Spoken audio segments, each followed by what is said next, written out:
Well, good evening and welcome to the By5 Wimmera, Southern Mallee and City of Yarra Communities That Care webinar on supporting children during lockdown. I'm Dr. Claire Noddick and I'm a Community and Child Health Fellow at the Royal Children's Hospital, and I'm the MC and panel host along with my co-hosts Bella Laidlaw from Yarra Communities That Care and Sally Marcroft from By5. I'd like to begin tonight's webinar by acknowledging that I am joining from the lands of the Wurundjeri people of the Kulin Nation, and I acknowledge the traditional custodians of the various lands on which we all work and raise families, and the Aboriginal and Torres Strait Islander people participating in this webinar. I pay my respects to elders past, present and emerging, and celebrate the diversity of Aboriginal peoples and their ongoing cultures and connections to the lands and waters of this nation. Just a few housekeeping matters before we begin.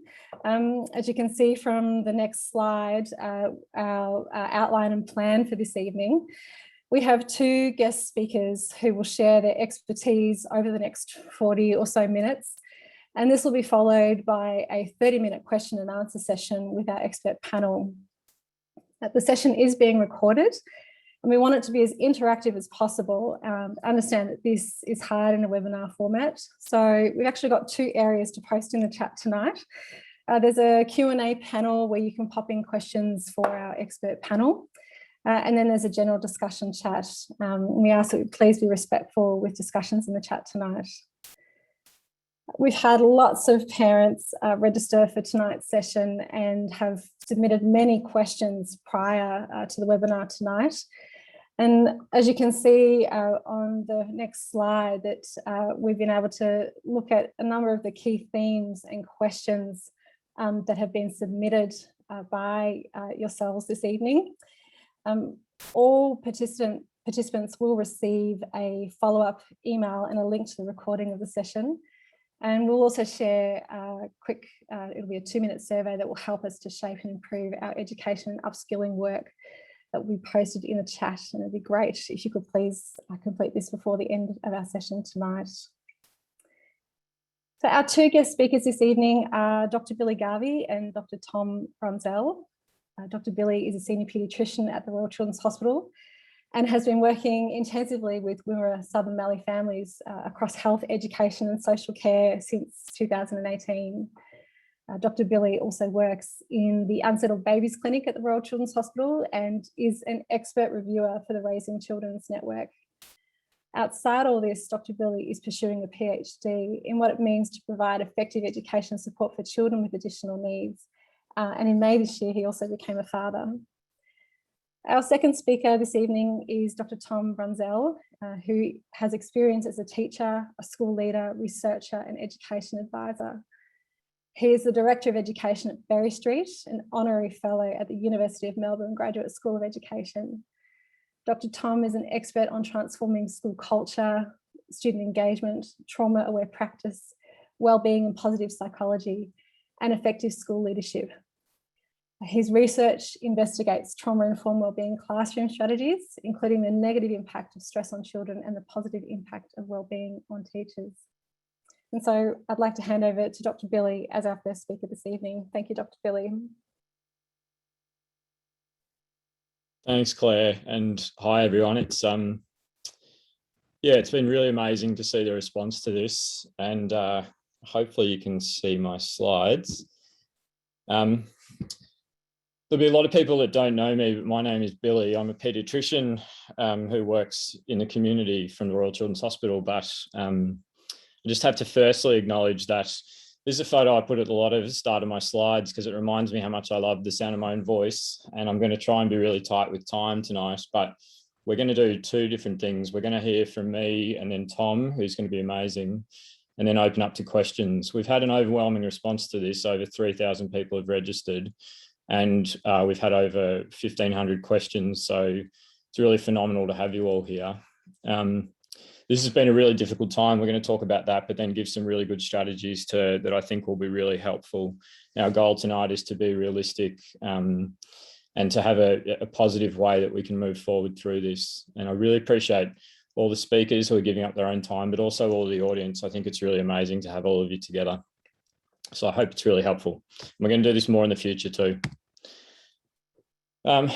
So what we're seeing at the moment is something we've never been through before, and I think that's really important to acknowledge. Our services were struggling before this, and I have an image there of a flare being shot up because I think the kids that we see in our clinics who wait sometimes over 2 years or not be seen at all always show us sooner that they're struggling, and we just need to get better at coming in and helping them. We're seeing a big increase now at the moment, every time we go into lockdown, when we come out of it. And I think I constantly get asked, why it is that we're all struggling so much, particularly in this last one. And I think we've got a collective period of uncertainty and we've lost a lot of our protective activities. So we need to understand just how challenging this is for all of us. I think it's really important that we acknowledge how hard this is, but also that parenting generally is pretty hard. It's really rewarding. So I've been working with families for nearly 20 years, and I've been a parent for 3 months and realised how much of an expert I actually am, which has been pretty eye-opening for me. So, and I'm learning even more so how much the experts are all of you guys. What's happened is that we've also now not just had to change how we parent and support our kids, we've changed our roles, we've lost roles, they've changed, our boundaries have been blurred. And I think there's a lot of us out there that are feeling really isolated and struggling and finding it really hard to see hope. And I think at the moment, what we need to realize is it's okay to do whatever we need to do to keep our head above the water. And I think all of us will get back to the point where we were. It's going to be harder for some, but I think looking around and supporting each other is really important. And I'm really privileged to work in the 2 communities that we're talking from here that have really opened it up to the whole country, the Wimmera Southern Mallee and the City of Yarra, to see the professionals that are working in there. Now, I got asked this morning, on the radio, like, have you seen the community come around families? And we're actually seeing that happen long before this has happened. The people at the coalface, the educators, the maternal child health nurses, and everyone in family services, I've met so many phenomenal people. And during this time, they've really stepped up. So it's quite amazing to have watched it. This cheesy analogy that keeps getting used about, we need to put our own oxygen masks on first as parents. And I think that some of the hardest things I have to do in clinic is to convince families of that. It's just a real challenge. And I think the best thing that, we can do at the moment if we're struggling is to reduce the expectations we have on each other and celebrate the achievements of the great support that we're putting in for the kids and all of those around us. I remember a story a few years ago now where I was in clinic and this young boy had come in and he was having a really hard time. He was in primary school and his mum was really anxious and really worried about how he was going. And this gorgeous little kid, but really visually struggling in front of me and, struggling to attend school and struggling with a lot of things. And I remember, asking about what their day looks like. And, he was at home a lot and mum was kind of like, yeah, I tried to get him to do his work and all this stuff. And I remember I was asking what they do for fun. And mum was like, oh, he kicks a soccer ball with his dad and he does this. And it was all like with his siblings and his dad. And I said, oh, like, what do you guys do together for fun? And the mum was kind of puzzled by it and said, oh, I'm the kind of person that puts the meals out and all this stuff. And I said, oh, I think you should really be doing something, the 2 of you for fun. And this little boy just like burst into tears and you could tell, how powerful just that being acknowledged was for him. And I had a fellow sitting in with me, observing me. And I said to her afterwards, that was my career peak. So that was the only time that I've seen like such a big impact of like just opening up some space. And I think it's really important at the moment that we really try and open up that space. And hopefully tonight we'll get to give you some really practical strategies. You should be comfortable feeling comfortable seeking out help and trying to strengthen yourself. And parents kind of really struggle to see themselves as individuals, but it does 2 things. It restores all of us, but it also is really good role modeling for the kids that are around us. We constantly get asked how to identify kids that are struggling. And I think, parents are the experts of their kids, but we look out for changes in behavior. So I've actually taken stuff out on this talk because I'll run out of time about screen time and sleep, but it's really important that, we look for change. So I care about screen time when it's a change and when it's really impacting everything else. That's the only time I really care about it. There is, some kids will show us really obviously that they're struggling with emotional outbursts and getting angry and easily agitated. Other kids are a lot more likely to internalize. We need to remember as well that all of us have have a lot of difficulty having strong language around this and explaining how we're feeling. So of course kids are as well, and often it's their behavior is the way they show us. Some kids will struggle to concentrate and it's really hard in homeschooling, and Tom's going to be amazing at guiding us through some stuff with that. And some kids it's headaches and tummy pains, and we just need to be open to them. When to seek help is another question we get asked a lot, and a really important one. The reason that the dandelions and orchids are here is because Thomas Boyce is this amazing researcher and clinician in the States who talks about the different sensitivities that we have. And without going into it too much, he kind of says there's a lot of kids out there that are dandelions and they're fine. There's a lot of kids out there that, you know, are really sensitive to the environment they're in. And the great thing about that research is those kids that are sensitive, and we see them a lot in clinic, are actually really bright kids that go on to be really, you know, happy and thrive. They just need a bit more tailored support for them. And that's one of the reasons that, you know, universal strategies need to be complemented by individual strategies for kids. We worry also when kids are having an impact on their emotional difficulties, on their functioning and their quality of life. And I think it's important that parents don't feel pressured to figure out how their child's going, but just really fiercely advocate for them getting support and help if they think it's necessary. I tried not to put too much research into this, but this is one amazing kind of paper. All of what we're talking about today is evidence-based, but this is one amazing paper that looks directly at some evidence around how to create positive childhood experiences with, you know, documented results about improving outcomes for kids. As you can see, you know, these things are not surprising. They're kids being able to feel like they can talk with their family, feeling like someone has stood by them, participating in community traditions, a sense of belonging in school. And I think one of the really important ones that jumps out is things like, you know, 2 non-parental adults that took a genuine interest in me. And, you know, that's a really important thing for social development. And I think, you know, parenting is a big predictor of how kids are going, but it's not the only thing, and we shouldn't feel pressure is completely on us. Really trying to engage our kids with others is really important, and especially through early social development. And we'll talk a bit more about that. I often think when I'm talking about, you know, kids that are struggling and how to support them, of kind of they're a bit like a volcano, and when that volcano explodes, that's not the time where any of us should feel pressure to fix anything. And we can't come in at that moment and think, well, I know, you know, how I'm going to fix this, and I can calm you down, I can say the right thing, because kids have just completely lost their emotional regulation in that moment, and that's completely understandable. But I think the pressure needs to be taken off kids around them so that then people aren't trying to fix things in that moment. It's really about safety when a child's really struggling. And then in the recovery is really important as well, because we can really show them that we're supporting them and there for them.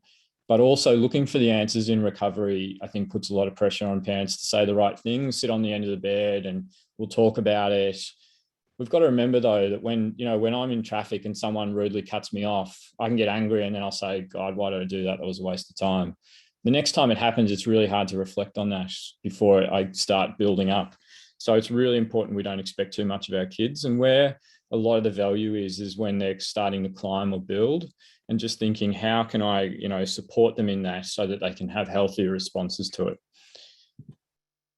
This is an amazing illustration by a speech pathologist that I get to work with called Monique, and people should have a look at her social media because she has a lot of amazing illustrations. She's obviously a great illustrator and a great clinician, a great mum, and she's really combined that for a lot of resources that are practical. This is an approach that falls into what we call tuning into teens, which is an approach that has evidence behind it, but it's also really practical and nice. You'll see that what it looks at is a stepwise approach to a child who's struggling, especially kids that have lower level intensity difficulties, so ones that are withdrawing or maybe shutting us out a little bit. I won't go through it in detail, but it's really important that the first steps are the ones that we prioritize. So we look at emotions and behavioral difficulties as a form of communication and an opportunity for us to connect to kids.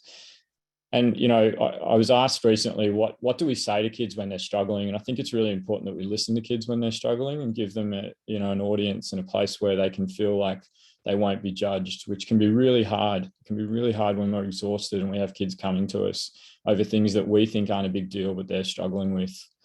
The most important bit, I think, of this theory is that we don't jump straight into problem solving. And just like when we're having a hard time and you feel like you just want to talk to someone about it, and I'm sure we've all got those people that kind of come straight in and they're like, yeah, but you didn't want the job anyway, or you weren't that into the relationship, or, you'll be fine next week. It's really, people having empathy and just sitting with you in that moment. And I think that's a really important part of the emotional coaching strategy that gets used a lot successfully in the community. Then kind of to give some actual things for families to do, I think what's really important is that a lot of families are trying really hard to support their kids. The fact that everyone's here tonight shows that you have one of the best evidence-based strategies for parenting, which is reflective practice. You think about how you parent and you're trying to do that. A lot of families are drowning too much. They can't sit there and think about how they're going and what they're trying to focus on. If you can do that, the really important bit is to just set a couple of really specific, realistic, achievable goals, and not to kind of overwhelm your family about saying we need to be perfect, because none of us have ever figured that out.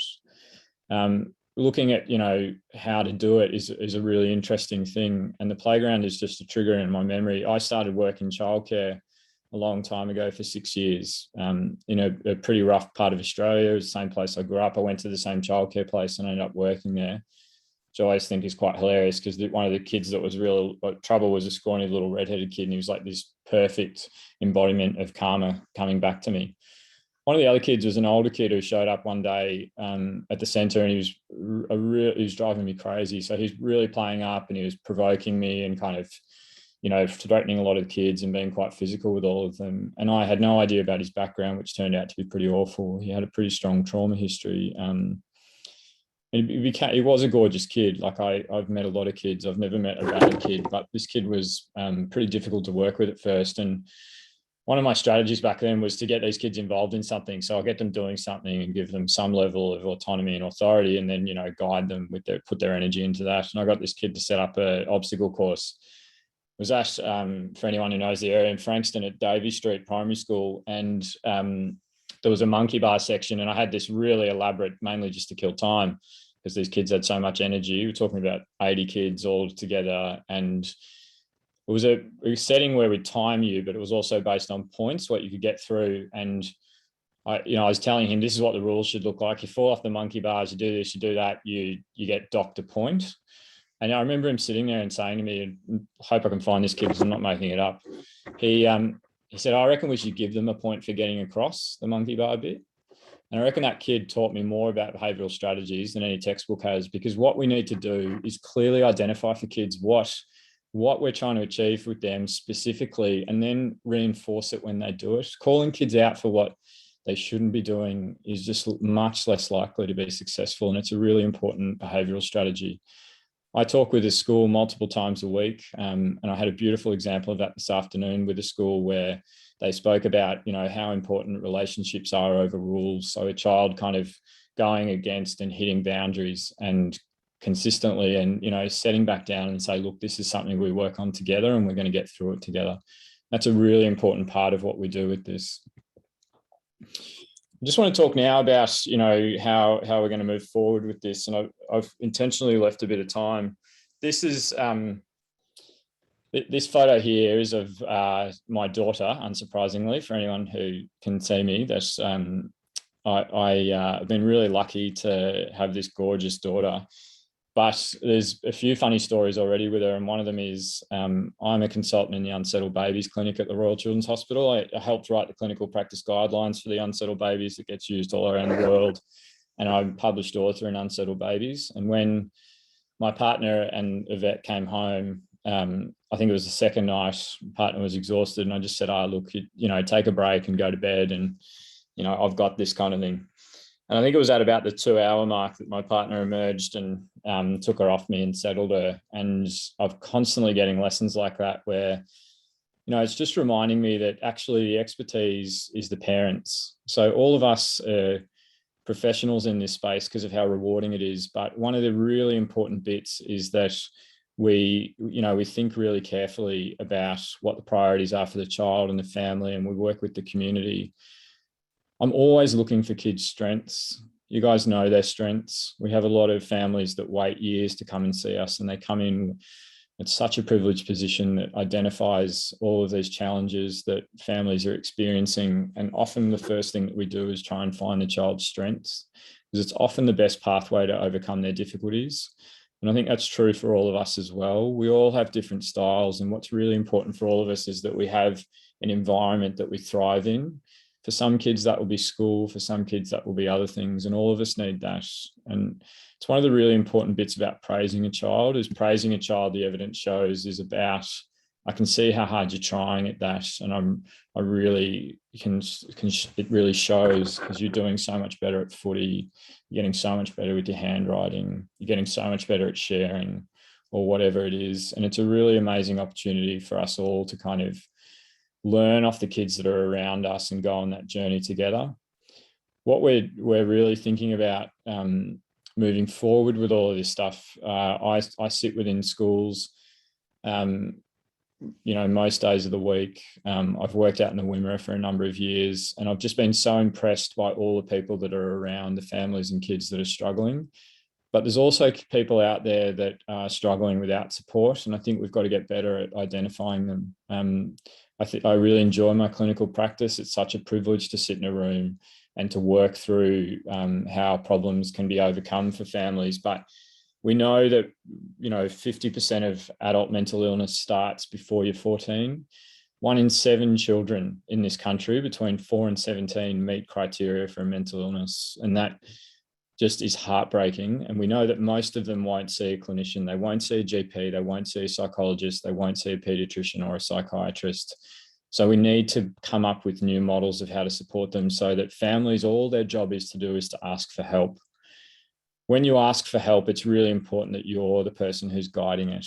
And I think, that should be the only role that you have. And I had before talking about how parents just need to be really fierce advocates for, the kids that they're supporting.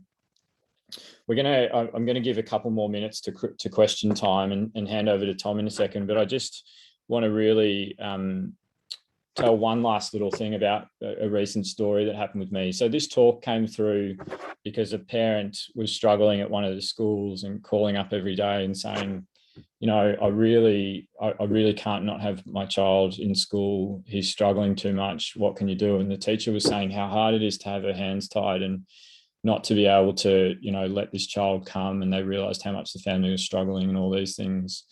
And she really demonstrated amazingly just the power of like sitting with that family and saying, we're going to figure it out together. And I saw that in real time when we decided we were going to do this and we went into the other lockdown. I was with a school when it was announced again that we'd be going back into homeschooling. And I was with probably about 15 or 16 educators. And the principal went out and came back and said, guys, we've just found out, we've just been notified by the department that we're going back into lockdown tomorrow. And I didn't see one person complain. I saw all these amazing teachers come together and think about the vulnerable kids and think about what they were going to do and how they were going to coordinate getting all the materials out to schools. The kids they were worried about, the families they knew were going to be struggling. And it was a really impressive thing to be a fly on the wall. So I just want to say that, this is a really hard time, but I think we're going to find our way through it. And this is one pathway that we're going to try and put forward. So I'll mention it again when I talk at the end, but people should feel really comfortable providing feedback to us about how we can improve this in future topics, because it's really amazing to have, over 1,000 people engaged like this. Tom, that's probably enough of me lecturing, but I'll be back for the question time. If you're happy to come in, Tom, I might hand over to you.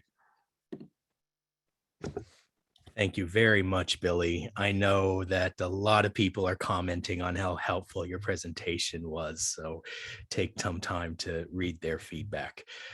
Good evening, everybody. I get the privilege of following Billy, and I'm just setting up my screen. So I think this looks okay. Somebody's going to interrupt me in a moment if it doesn't look okay.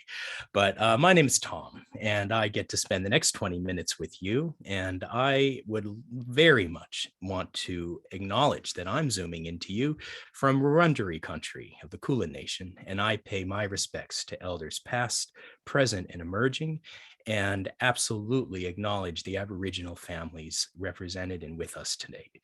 So I have been thinking a lot about all of the families that Berry Street is supporting, both our families in out of home care and our families of our own staff, because so many of the ideas, and I get to share with you tonight, have been developed with our own staff who are themselves parents. And it feels like this. It feels like just as we are maybe on that boogie board, maybe following in with the tide, the crash comes. And I don't know about you, but I'm getting pretty tired of having people tell me to find the routine, to stay with the routine. There is no more routine. And I do know that success, just like Billy has suggested tonight, is finding our way through, adjusting our expectations. And when we don't have a day that is full of routines, that's fine, because tomorrow is a new day. I'd like to share one of the foundational ideas in our work at Berry Street these days has to do with this, because when we are supporting our children and young people to learn in the face of extraordinary speed bumps, of massive, massive unpredictability, what we are looking for successful learning is this. We call it bottom-up physical integration for top-down thinking strategies. Because when I became a teacher, nobody ever taught me that my students' heads were connected to something, and that something was below their neck, their body. And so I learned a lot of strategies to help kids learn and to think about how they learn. And these top-down thinking strategies are how we coach ourselves to learn, particularly when we're not sure what to do. But it's our bodies that are holding stress right now. And it's our bodies that feel that tightened sense of not knowing how to handle the next speed bump that comes along. And by the way, you're going to hear me drop in vocabulary because I love using the word speed bumps with our children, because it says, yes, they know what those speed bumps are, and it's about managing them and seeking proactive support when we reach a speed bump, whether it's learning or whether we're not sure what to do in any given situation.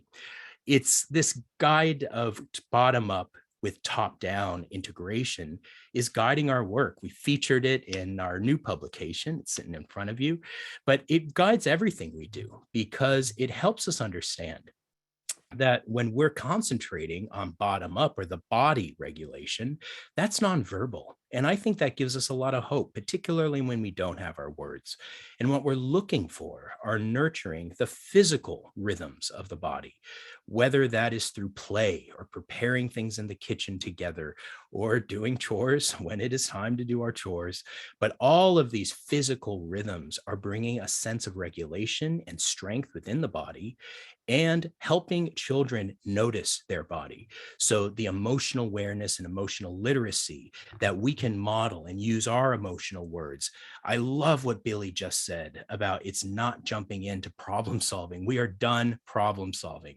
But what I think this opportunity is, particularly in the next few months, is helping ourselves notice what's happening for us, and then giving language and communications moments between children and adults. And I think that itself begins to create some healthy, predictable routines around self-care and relationship. When we have a strong capacity, well, we have more willingness. And in classroom language, we would say it's the ability to persist, the ability to stay on task and coach yourself and say, this is tough, but I'm going to keep going. And our ability to focus and to think when we want to, yes, that's a mindful skill, but also it helps develop the brain's healthy architecture. And so we know that these environments that are thinking about top-down, bottom-up integration are environments when our young people begin to set higher expectations for themselves. So when I asked my friends at Berry Street, who are both staff members and friends of mine, also parents doing what you are all doing every day to keep the learning going the best way you can, one of my friends, Jody White, said, I don't know how to become a teacher's assistant on the job. I said, yeah, it's pretty hard to learn any job on the job. So I want to use the next few minutes to give you a shortcut, because the best teacher's assistants have had the training to do the kinds of things to assist the teacher. And that's, I hope, what you can begin to take on some of the strategies for yourselves tonight. So the first is planning a lesson, because my team and I, we get to help lots of teachers across the country plan lessons, particularly for kids that are struggling. And so what we now know is that it would be impossible for any young person, even our most high-flying focused ones at the best of times, to stay perfectly focused for 60 minutes at a time, staring at a screen or doing anything sustained for 60 minutes. So one of my favorite terms to help us plan a lesson is something around cars. How about that? What car are you right now? Did you have this kind of day? And I'm going to raise my hand. There are moments in my day that look like this. Did you have this kind of day where you had a broken down car, but it was kind of a cool environment, so you're just kind of doing your best? Did you have an economy car kind of day? Did you have a convertible car kind of day because it was sunny and beautiful and you had some chances to go outside? Or are you one of the lucky few of us right now that having a sports car kind of day? Well, this is a way we can teach emotional readiness. It's a way that we can talk about how we are doing. But I want us to have as many cute things for kids to look at and say, that's me. That's the kind of day I'm having. I'm ready to learn, or I'm not ready to learn. And if you're not ready to learn, that's okay. It's about the communication.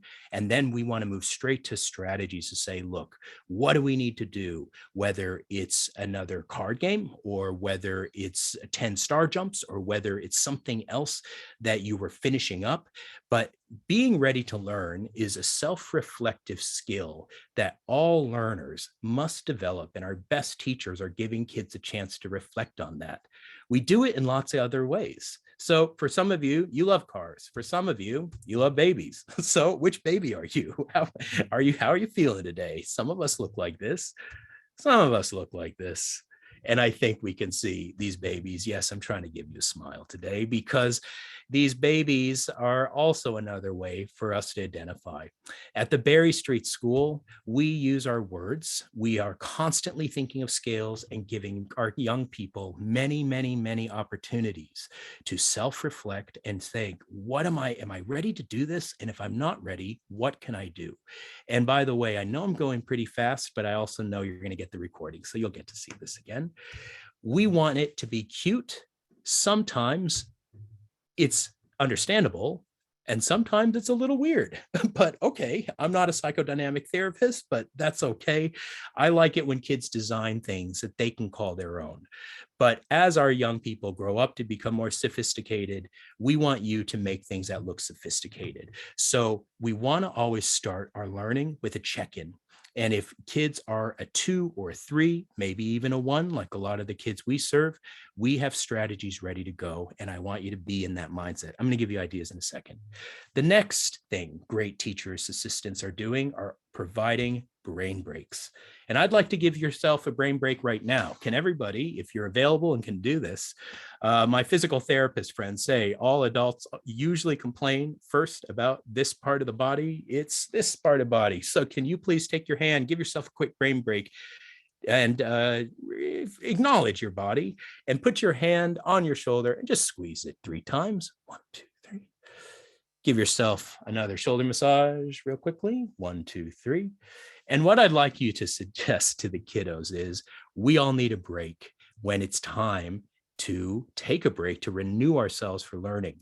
And we want to give the ownership to the kids. So great teachers and great teachers assistants are helping kids brainstorm, looking on Google and everything else, all the things they can do that are totally okay with you. You are the teacher's assistant.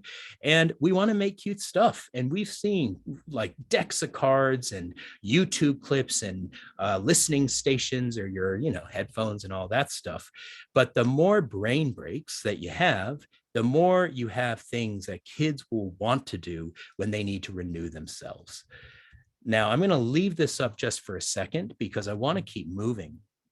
But I want every kiddo to know we have two types of brain breaks. We have escalating ones to increase our energy, to prime ourselves with positive emotions so we can remember things and apply them when we need them. And we also have de-escalating brain breaks because sometimes we need to take a couple of deep breaths and we need to center ourselves and then focus. So we love it when kids identify what's working for them and what they can use when they need a brain break. So I've front loaded the ready to learn ratings with those babies in cars. I've taught you about brain breaks. Let's plan a lesson. Great teachers know, like I said, 60 minutes, too long. Nobody can concentrate for that amount of time. So the amount of time for each one of these steps, I'm going to leave to you, but I want you to think about chunking the lesson. So the first chunk is transition. We want to have a clear demarcation from breakfast. Of course, we're going to clean the table. We're going to set stuff up. And the check-in for us is that checking in with those pictures.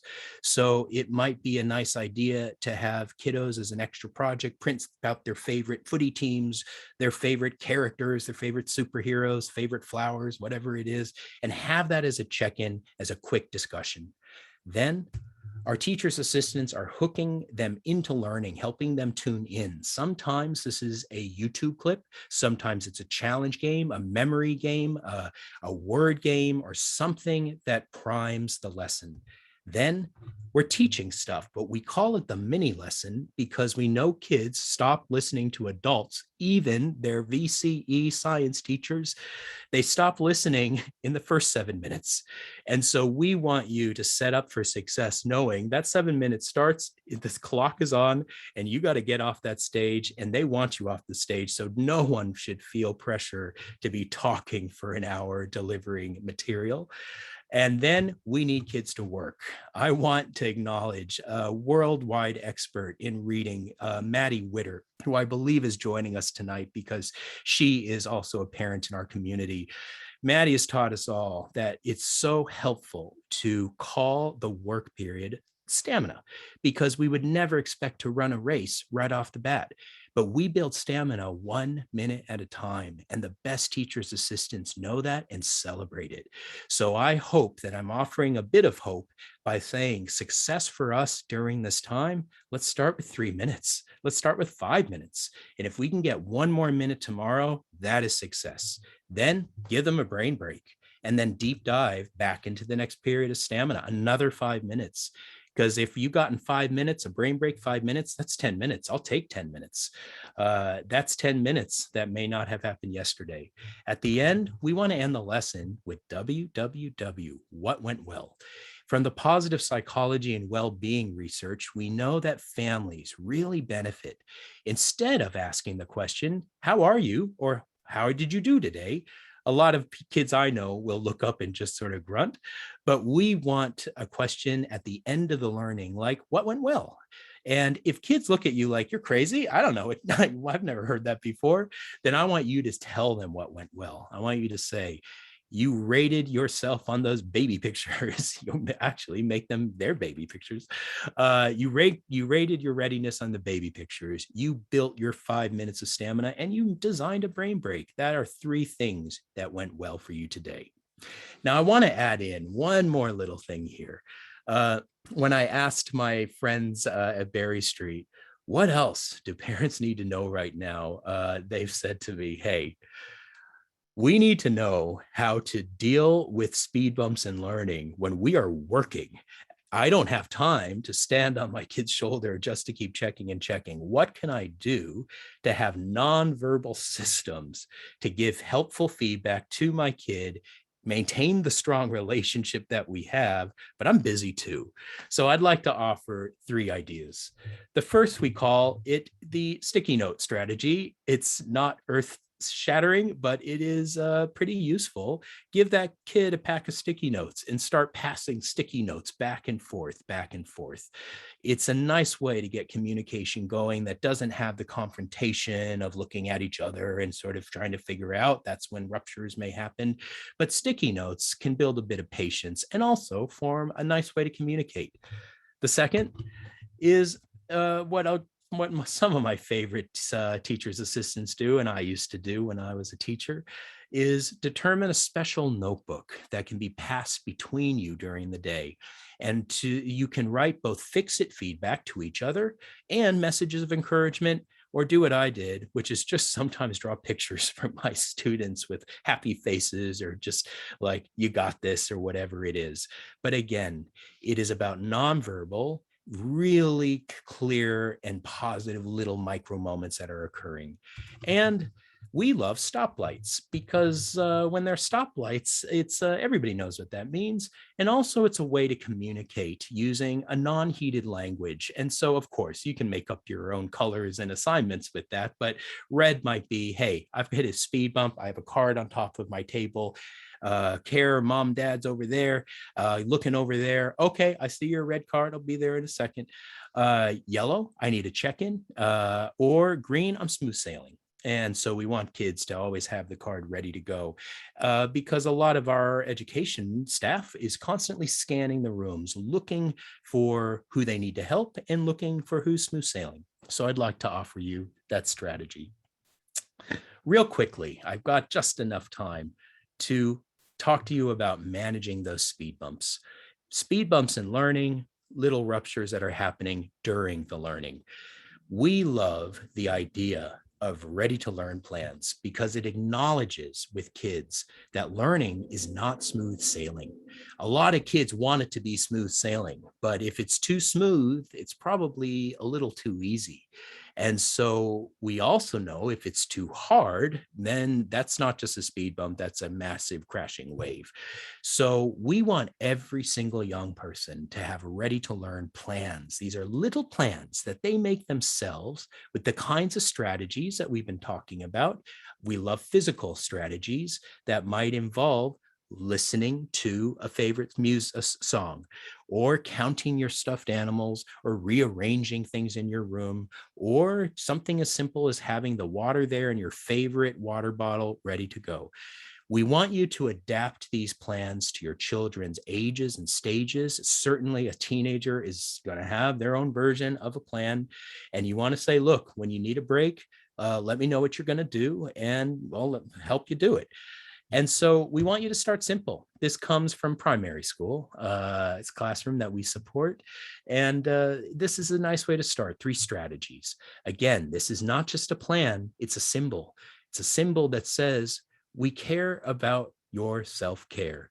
That in this time of learning disruption, what's important to us definitely is not covering everything, but using the opportunities to learn how you learn and to say, hey, when you're back in the classroom, what are you going to do when you feel unfocused? Well, here's 3 strategies for you. We've done this with a lot of schools, and kids are so great. They start designing things better than we could have. So here's a nice idea, kid designed. Here's another idea. It's some of our kids really benefit when they brainstorm their 3 warning signs and their 3 strategies. And finally, I love this one. This is an example from one of our campuses in Shepparton. And it has the calming strategies, but look up there. It says, these are my strengths. These are the 3 things that are working well for me. These are the things that I know are right about me. And those are the strengths that I'm going to extend into the future when I'm back in the classroom and doing what I got to do. Final thought from me tonight is we are learning a lot about these things called mirror neurons. They are specialized brain cells that allow us to learn and empathize by observing the actions of another person. They are ancient, pre-verbal, non-verbal systems of communication.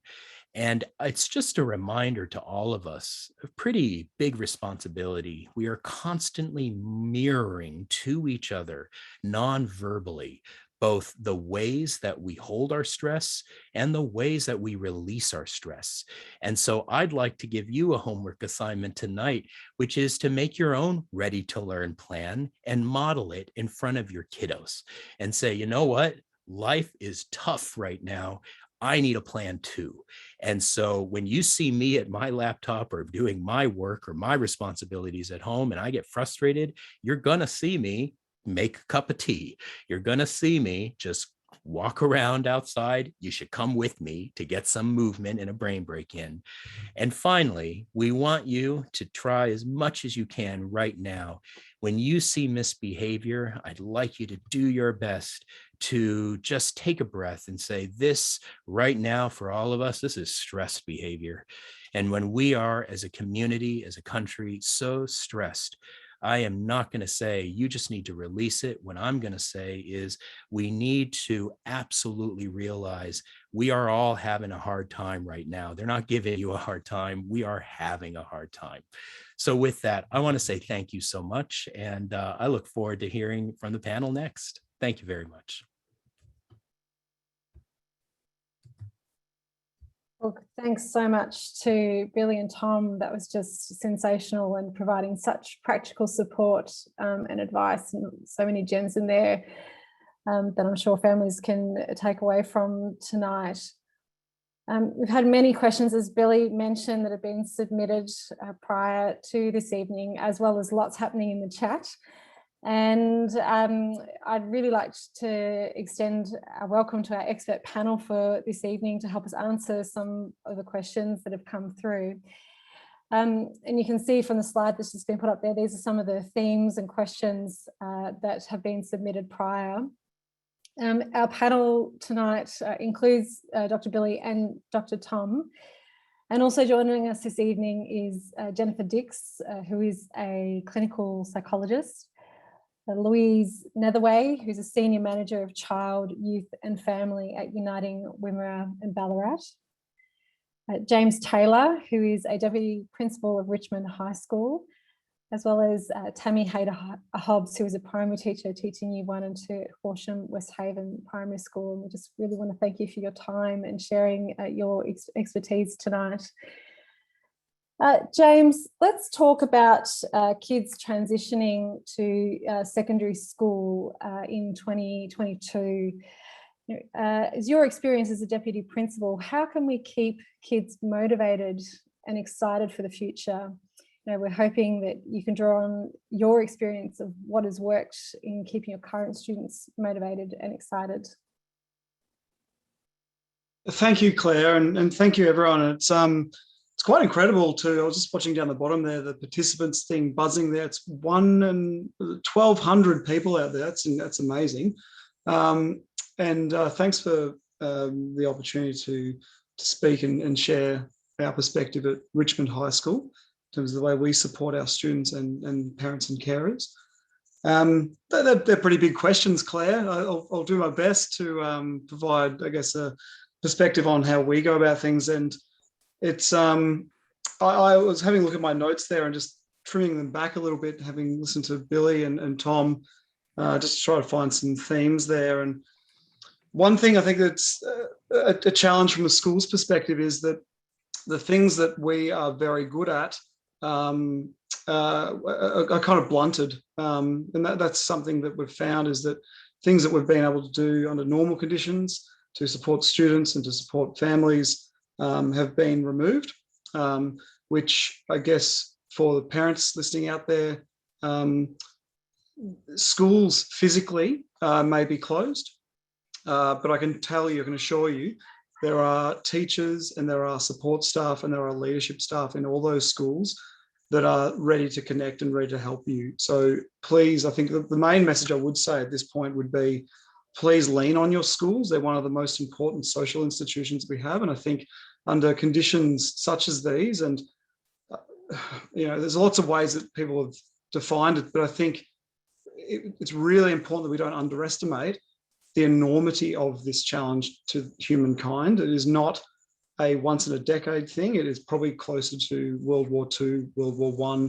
These are incredibly challenging times. So if you are coping, or you're ducking in and under the water and surviving, then all credit to you. That's an incredible achievement. But under these conditions, I think we need to lean on and connect with those institutions where they can. So in terms of supporting children to transition to high school, to secondary school for 2022, under the conditions we've been under for the last couple of years, for mine, it would be certainly Victorians and certainly metropolitan Melbourne residents. We are experiencing lesser and greater extents of burnout, and that's the condition that a lot of our brains are under. So under those conditions, the main priorities are around psychological safety and social connection. So where we can provide young people, children and families with psychological safety in their transition to secondary school would be around that information sharing between families and the child and the school. It's done well in some schools, and it could be done better. But I think the more that we have the child, the parents, the carers, the primary schools, the secondary schools communicating and sharing as much information about that child in terms of strengths, interests, needs, and their goals in life, the more we know, the more we can do to adapt and tailor our practice to support your child.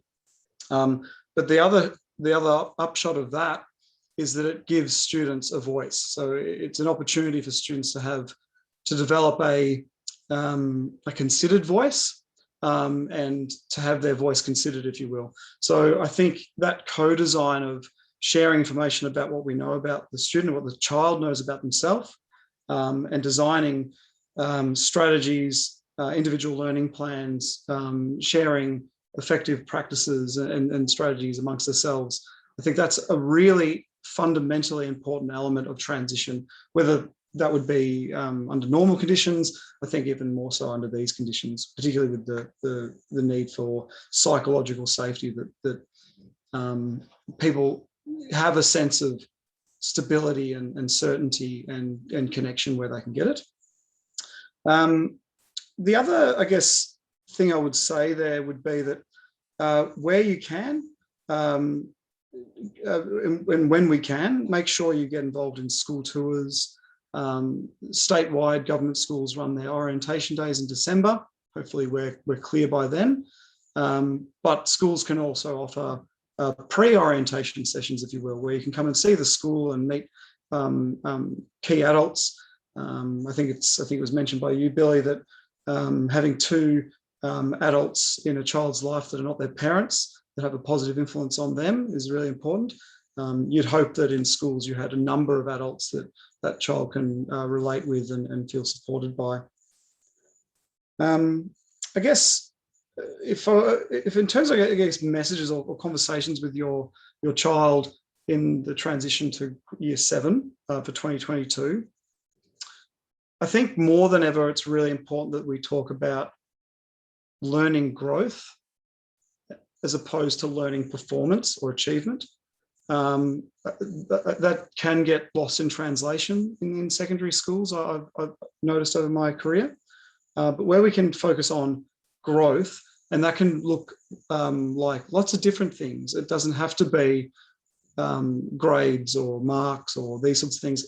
Growth can be social emotional growth. It can be, I think we talked a little bit about those the focus and the effort and those things that we put in place to grow as a learner or whatever it might be.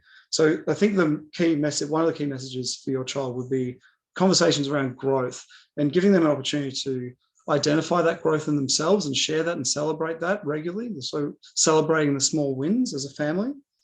The other one is learning and well-being can sometimes be regarded as a false binary, that we focus on a child's well-being over here, or we focus on a child's learning over here. I think another key message I would say there is that they're interconnected and they're mutually reinforcing. So when a human being learns something that actually does boost their well-being. I want to maybe temper that comment though with keeping in mind the pressure we are all under to lesser and greater extents, and the need for recalibrating expectations and priorities. So I come back to my first point there. I think at this point in lockdown 6, I really think the main game is around psychological safety, happy and healthy kids. And I think that's a key government initiative as well around for strategic plans in schools. Happy and healthy kids is fundamental. Thanks so much, James. That's some really helpful suggestions there for families, particularly on learning, and also those who've got children transitioning from grade 6 to high school. Our next question that has come through from parents this evening, I'll pose to you, Louise, and be keen for your experience as a senior manager in Uniting. The lockdown has had a big impact on family dynamics. What are your suggestions to help families balance the stress of daily life and work, remote learning, and the space to be apart as well as being all together? And particularly, do you have any special tips for single parents? Mm-hmm. Yeah, thanks, Claire. It was interesting when I got sent this question. I was asking a few of the families we work with in family services for some hot tips from them around it. And one of my favourite quotes that I got from one of the mums was, "The tips in managing lockdown are like tips everyone feels they need to give to you when you've had a baby." And she was talking about saying, you know, most of the tips may not apply to you, or they may apply to you and they won't work, but it's about just finding what works for you. So I just wanted to, it was a really valid point she made at the start of the conversation, so that when I'm sharing these tips, some may work and some may not work, but there's some of the ones that we've found with the families we're working with and with ourselves in our own home to kind of ease that burden or lessen the impact it's having. So first and foremost, we talk about just accepting what it is. And I know that might sound a bit odd, but just in the face of the challenges we're dealing with at the moment, but just simply accepting it is what it is and we can't change it actually does wonders to lift off that burden of trying to fix everything as a mum or as a dad or as a single parent. Another one we got was that we find is working really well is just to acknowledge that right now we're pretty much all just working in survival mode, and that's all right. You know, be kind to ourselves and remember that it may feel lonely, but we're not alone, and that everyone is going through this in one way or another. One that I've really embraced, I didn't in the first lockdown. I thought I was going to be some kind of Pinterest mum and achieve everything as well as working full time and homeschooling. But I learned very quickly to set my parenting bar very low, and to remind myself, I actually have a printed sign at my little home office here that says it's virtually impossible for you to work from home and teach your children 5 days a week. It's a constant reminder to me that that's not going to happen. And I think just acknowledging that as parents and as single parents, that let's set it a bit lower and go, the world is different at the moment, so we've got to do that. Getting back to basics. So one of the strategies we've found, if you are blessed to wake up before your children, one of mine wakes up very early, so I kind of have to sneak out very, very early to get this opportunity, but I get 5 minutes by myself. And now as parents, we just need to get back to the basics. So, you know, there's going to be days where things are really not going to work, but if you can just tick off everyone having a bit of sleep, some nutrition, and a little bit of exercise for everyone in the family, then you've achieved an amazing achievement that day, and that's all you have to really worry about. And then you might add, you know, the next day when it's a little bit easier, you might add something else to that. So finding a few minutes for yourself is also really important. And I know for single parents, this is probably one of the hardest things. I'm pretty certain as any parent, or potentially mostly mums, especially, even just going to the toilet by ourselves can often be a hard task. But if you can simply try and just walk away for 2 minutes and have a drink of water, it'll break that dynamic and give you just 5 minutes by yourself. This may be controversial, but I find that just relaxing screen time limits is actually okay. Like if it's going to give you a chance to have 5 minutes by yourself, especially as a single parent, then, you know, let them watch a little bit of iPad, or let them watch a little bit of ABC Kids, just so you can have 5 minutes. And then one of the other things is about just connecting in the most simple ways. And I know there was a couple of questions about emotional regulation and how to have those conversations with children. I think one of the best pieces of advice I can offer is just being honest with where you're at and having that honest conversation with your child at the level that they understand. And it's perfectly okay to just say to your child in the context that they'll understand, mum's not coping, or dad's, you know, really tired, or I just need 5 minutes. I just need 5 minutes. I'm feeling this. And I think that teaches them to do the same as well, and that it's okay to go, I'm actually really exhausted, or I'm really annoyed at the moment, and I just need 5 minutes out. I think finding out what works for you and your family and what doesn't work is just kind of like this. It's fine. If it doesn't work this day, that's fine. Try something different the next day and you'll find it. And then I think the biggest thing I have, especially for single parents, is about finding your village and your support network for you. If there's ever a time to ask for help, now is that time. And it's important to model for our children that when we need help, it's okay to ask for help. So then they'll start doing that. And so when we can't rely on our usual support networks, people might need to reach out and contact another service, like talk to the schools, like James was saying, or like Billy was saying, talk to your, local GP or your connections and things like that. And for us, in the services we run, often people think Child First is connected to child protection, and I only ring there if my child is, if someone's at risk of immediate harm. But Child First is there to help families at any stage. So I would encourage people to really reach out.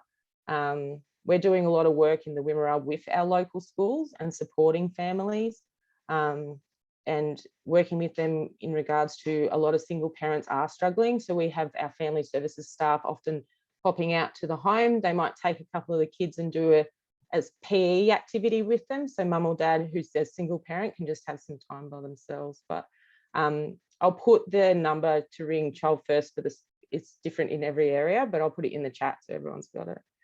But they're my hot tips. Thanks so much, Louise. They're great tips, and I, for one, will be taking on quite a few of them. Tomorrow morning, I'll be sure to have a 5-minute coffee before my kids wake as well. I think that's some great points there. Parents have also submitted a number of questions around online schooling. And Tammy, from the perspective of a primary school teacher, what is the right balance when trying to ensure your child engages with online schooling and also putting too much pressure on them? And particularly, do you have any hints for people who are struggling to keep up with the schedule? Thank you, Claire. Look, I think I'll be safe in saying at the moment that every teacher would aspire to have students want to pursue education, and so that becomes a lifelong pursuit of theirs, and something that is a great memory, and that they remember their school days really fondly and are inspired to go on to bigger and greater things. And then here we are. So it's something that I'm really mindful of, and I think that I was speaking for a minute, that saying that, and this is what teachers are really interested in at the moment, is that we're interested in how your child is feeling and what they're doing. It's not about what they're hearing their teachers speak over Google Docs, what we're reading in the lesson plan. We want to hear from the children and the families about how are you feeling at the moment about what you're doing. So if you're struggling, it's really important to speak to your teacher. I think, as James and Tom and the numerous speakers before have said, your partnership with your teacher at the moment, or your child's teacher, is really, really significant for you. They're on your team and they're there to help. So if you're struggling, please speak to them, because we know, and you know your child best, but you know your child best, but we know that children learn at different rates, and that what's being provided on Google Docs or online or in the lesson plan for the day is maybe going pear-shaped for your child on that day. So please speak to them, because we're super keen to have partnerships with you. And without a doubt, speaking for every teacher, your child's schedule will be able to meet their needs. That's what we're interested in the moment, is meeting the needs of every individual student. So please do that. So what's the right balance? The good thing about learning at home at the moment is the flexibility available to you in your day, potentially. Now, everybody's day is different, but schools are highly regulated and structured places. So at the moment, flexibility is your friend. So this means that lessons can take place at you and your child's pace and at different times of the day. So give yourselves permission to break the schedule into chunks. And I think Tom and different speakers have spoken, James and William and Billy have spoken about that before.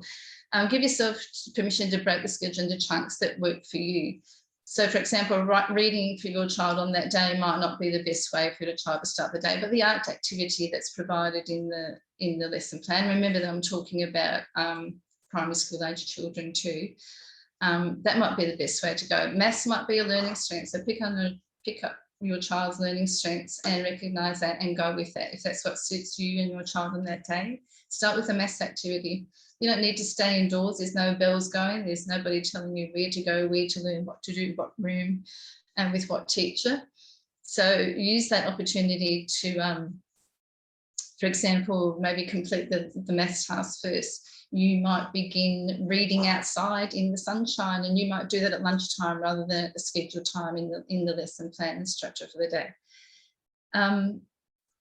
So try to be positive too, and keep some kind of routine, because your child is secretly missing those boundaries and that structure and that regular routine. So if you have opportunities where you can keep some kind of routine and structure that resembles a little bit of a school day for your child, like getting up, as Tom said earlier, getting up at the same time, part of the day, etc., that would be good too. Then start with one of the agreed learning tasks. Maybe have a little movement break. For some students, some kids, that might mean having a jump on the trampoline and then getting back into it. For others, that might mean going for a longer bike ride. The main message, I guess, is to be flexible, have a bit of a routine, and please ask for help and use your teacher. Have a strong partnership. I think that's about it in a nutshell. I don't want to go too long. Thanks so much, Tammy. That's some great advice on finding the right balance with online schooling. Another theme of questions that are being submitted by parents, Jennifer, I'm going to throw to you as a clinical psychologist. And that's really around parents who've got concerns around possible mental health concerns with their children. What are the warning signs we really need to look out for that might tell us children or young people might need some more support? And I'm aware that tonight we've got parents with children of varying ages. So are there differences for older children versus younger children? First of all, I think it's really important to acknowledge that outside of a pandemic, the things that typically we would be thinking about as warning signs right now in this context are actually pretty typical experiences. As our brain kind of goes into survival mode, it means that we are more likely to be experiencing, both as children, as adults, there's a lot of parallel experience going on here. We're more likely to be experiencing more physical agitation, more worrying, because we're on alert, because our brain wants to look out for this threat, because our brain doesn't know how to differentiate between a physical threat that a pandemic isn't, and what this reality is this invisible threat that's around us.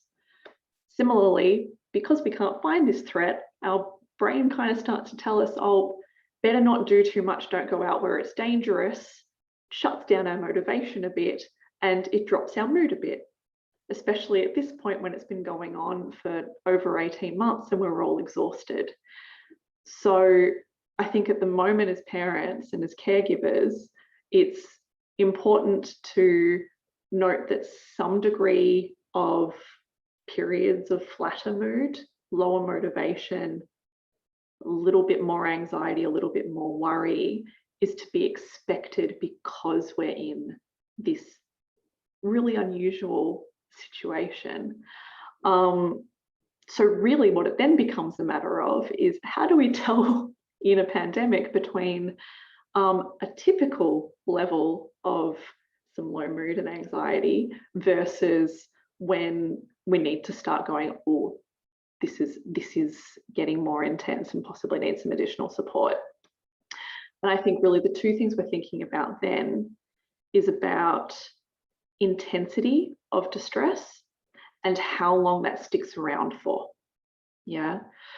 So if we're all at different points noticing, yeah, motivation is a bit low, feeling a bit flat, but it still kind of varies throughout the day, and we're noticing that in our kids as well, that's looking relatively typical. These are things that we can then work with, as Tom was speaking about, going, all right, if we're in a state where kids are feeling a little bit more agitated, you can feel they have a bit too much body energy, they're maybe a little worried and anxious, that's a great time to do a de-escalating kind of a brain break of something that's going to get that energy out, bring them down, versus when potentially they're feeling low and flat, and that's a time to do a bit of a brain break that's going to help build them up.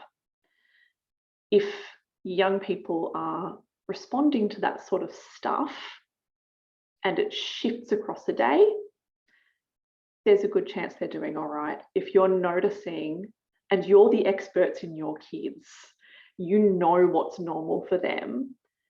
If you're noticing that consistently their behavior, their mood is off, they're worrying a lot and it can't be reassured, and it's about a whole range of topics, going, okay, that worry is probably problematic. If they're physiologically in an anxiety way so distressed that they can't regulate their body, and you're noticing that consistently they're not sleeping, they are potentially not noticing their body's cues as well. So if you're noticing, they no longer notice when they're hungry, they no longer notice when they need to go to the toilet, they're just no longer tuned in to what's going on in their body. And it's when you feed it back to them, they're still not noticing what's happening in their body, then that's an indication that potentially they need a little bit more support as well. And similarly with the low mood and low motivation, if it isn't shifting here and there across either during a day or across the course of a few days, and you're just noticing they're really retreating, they're not engaging at all, it's just flatness all the time, then we're looking at potentially something that's moving more into a realm of depression. You may also find that that comes across, especially because these lockdowns are frustrating. So you might find an increase in angry behavior as well. Again, it's all about that intensity and whether or not it's responding to you trying to talk to your kid to redirect their energy. I know we redirect that a little bit different for the younger kids versus the older ones. And if you're having young people talking about matters of their own physical safety, so if you have young people talking about thinking about hurting themselves or thinking about dying personally, then that's always a good red flag for additional supports may be needed. Yeah, because especially as parents and caregivers, there is a good chance that when that kind of stuff comes up, that feels really unfamiliar and very distressing. And it's really common that parents I work with, they don't have a good concept for themselves about how to work with that or how to assess the severity of that. So that's a great time to be getting professionals involved as well. In terms of separating between younger kids and your older kids and adolescents, the big thing to be mindful of with your younger children from kinder aged into early childhood, early primary school years. As we age, we get better at recognizing emotions and being able to label them. That's actually a really complex task, to be able to go, oh, these weird sensations in my body probably mean I'm feeling this, and be able to then give that words. So what happens with our younger kids is these things tend to get expressed or explained more as physical experiences. So, for example, anxiety is quite commonly a stomach sensation for us, we might notice. So our littlies tend to be more likely to speak about stomach aches, feeling sick in the stomach. Similarly, we get a lot of problematic and repeated headaches in little kids as well. So if you're noticing that there's a lot of just body complaints for your younger child, potentially you've gone to your GP or your other medical support to investigate some of this. There doesn't seem to be any sort of a cause underlying it, medically at least. That's a good time to think about, okay, is it possible that there are some anxiety or mood issues underlying some of that? Again, you try and work with the feeling in the moment. The wonderful thing about your role as this little person's parent or caregiver is that you have an intrinsic link to them, so they are able to regulate and gain meaning from you. So when you are sitting with them, trying to just be curious with them of going, how are you feeling? What's going on? Tell me about it. Helping them try to figure it out and helping them in that meaning-making process, just in being curious and trying to engage and figure it out, and then think about, oh, what might we do to help that feeling pass or help it feel more manageable? You yourself are doing some really great work in helping them learn how to do that for themselves. I think that was a lot of information all kind of thrown out there at once. So please, if there are additional follow-up questions, please feel free to put them through and I'm happy to respond to them. But I think the key message is some degree of anxiety and low mood and low motivation is normal right now. When you're looking at going, or potentially need to get additional supports in place, is when the intensity is really, really high and the duration, like, it doesn't shift. And of course, the other element of when you as a parent or caregiver are just at your wit's end. Yeah, and you're going, I've used all the tools in my toolkit. I don't know what else to do here. That is a great time to bring in some extra resources as well. Thank you. Jennifer, that was amazing. Thank you so much for sharing your wealth of knowledge and expertise. And I can see from the chat that parents are just so appreciating the advice that you've just provided. I'm going to throw out to the panel now. And Billy, I know you've been keeping an eye on the chat, and I'm just wondering if there's any particular questions, and knowing the ones that have been also that we've come through in our registration process, that you'd like to address from here. Yeah, there's been amazing questions, and I think there's a whole bunch of us trying to answer them, but they're just coming through so quickly. So thank you for sending them all through. I guess one common theme is kind of, you know, my child's struggling, what do I do? They're getting upset, or they won't, you know, respond as I want them to, and things like that. And I don't know if I spoke about it, but often I think about, you know, going to where the child's at and then finding a little stretch. And that doesn't mean they won't get back to doing the whole school curriculum or back to where they were. You just got to get them to a point where, you know, you acknowledge where they're at, focus on that relationship, and then, you know, find something they can do. Someone was talking about, I can't get them to, you know, do homeschooling for longer than 3 minutes. And that's completely understandable, especially I think both those parents were working at home.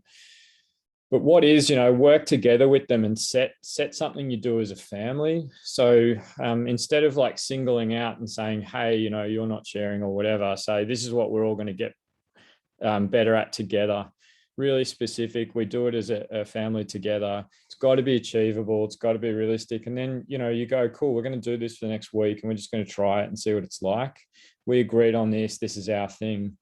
A lot of people also are asking about, that this is really hard. What can I do to help families? The world's a really scary place. What can I do to help my family? Someone else mentioned on the panel something that triggered a memory I have that I often talk about in clinic, which is this idea of sanctuaries. And the sanctuary is whatever your family wants it to be, but it's this kind of immovable thing. And I've seen so many amazing families, a family that I know from the dog park, actually, which has become my sanctuary, is talked about, they had this yes day where they've got 2 little kids, 3 and 6, and, everything was yes. And so they got to sleep in mum's bed. They had pancakes for dinner, all of that kind of stuff. And I think finding those sanctuaries, because kids look around and they, especially at the moment, there's a lot of insecurity and there's a lot of anxiety about stuff, but they look around and see, you know what, that's always going to be here. We always do that thing. My mum and dad are always there for me. I experienced that, through my own childhood. And I think that was one of the really reinforcing things for me, was just that there was some really hard stuff going on. But, my mum was always she was always there. And I think that's what all these families are doing really well.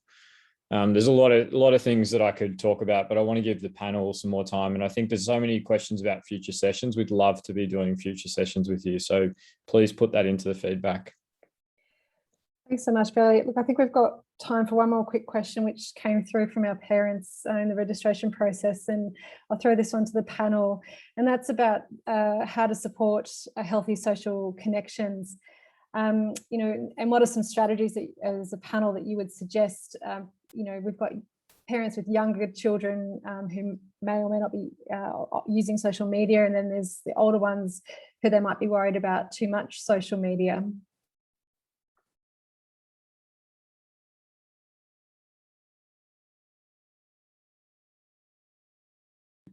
Does anyone else want it?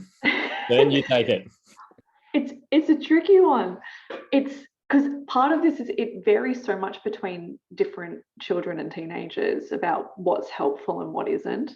I think part of what can be really handy is even just sitting down with your child and thinking about which people that they may be engaging with on social media and elsewhere are actually helpful versus unhelpful, like you kind of do in thinking about some of their friends when they're actually able to be on campus. Who will I engage with? Who is a good person to engage with for fun? Who is a good person to engage with for support? Who is consistently unhelpful, and perhaps therefore we might need to come up with a plan about how we curate that. And be willing to play and explore and be curious how much time is helpful for you. Let's give a few days. Let's have a few days where you have max an hour. Let's see how you feel. We can even write it down. How did you feel on these days? Okay, what if we give you 2 hours? How does that feel? There's so much differentiation between different young people and how they work and what they need. Be prepared to just be a detective, try and gather some information, be curious, get some results, review them, and go from there. You don't have to have a definite answer, just be prepared, I guess, to explore it a little bit. I guess those are my thoughts. Thanks so much, Jennifer. And you can see that our time is nearly up. So I'd really like to thank our speakers and our guest panel this evening. It's just been so fabulous with all the many tips and advice that have been provided. And I'd really like to also thank all of you who are attending this evening, and those who will be watching the recording as well. You can see on the slide there that we have a number of resources to share. And this includes phone numbers for Lifeline and Kids Helpline, and we'll send this through to all participants after tonight's session. There's lots of great online resources at Berry Street. There's some other resources there, such as Head to Help, which is a community support for children who are struggling. There's eHeadspace that provides free online and telephone support and counselling to young people aged 12 to 25, as well as their family and friends. And there's a number of programs for children with anxiety or symptoms of anxiety and depression, which includes the BRAVE program and Mood Gym. In the chat, we'd really appreciate you taking the time to complete our short survey. There's a link there, and there's also a QR code which is on the screen there.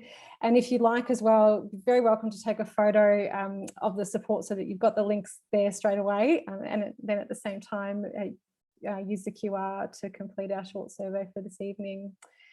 So I'd like to hand over to Dr. Billy to wrap up our webinar for tonight. Thanks, Dr. Billy. Thanks, Claire. That was amazing. I thought that was really fantastic. And thank you, everyone. It's really hard to find time at the moment. We're all exhausted at the end of the day. So I think we got to 1.3 thousand people, which is pretty amazing. I just want to end on a positive note. I was asked recently, and in the chat, what are the long-term impacts of this on our kids? What's going to happen? And really a lot of parents understandably worried about that. And I'm always at risk of getting a bit too touchy-feely on this stuff, but I think I really believe kids are going to show us the way through this. They're amazing at their ability to pick themselves up. And, we need to remember that true resilience is not always built through mindfulness and breathing exercises, but it's from falling over and getting back up again. And we all need to help lift each other out of this. And I think kids and teenagers will be the way to do it. Thank you, everyone, for coming. It's been amazing. We're going to do more sessions. We've been doing this for a few years, but I'm hoping that we'll get to do it more broadly with more people. So please reach out to us. And thank you, everyone behind the scenes. All the work has been so much. And I really appreciate it. So thanks, everyone, for coming along. You're all amazing.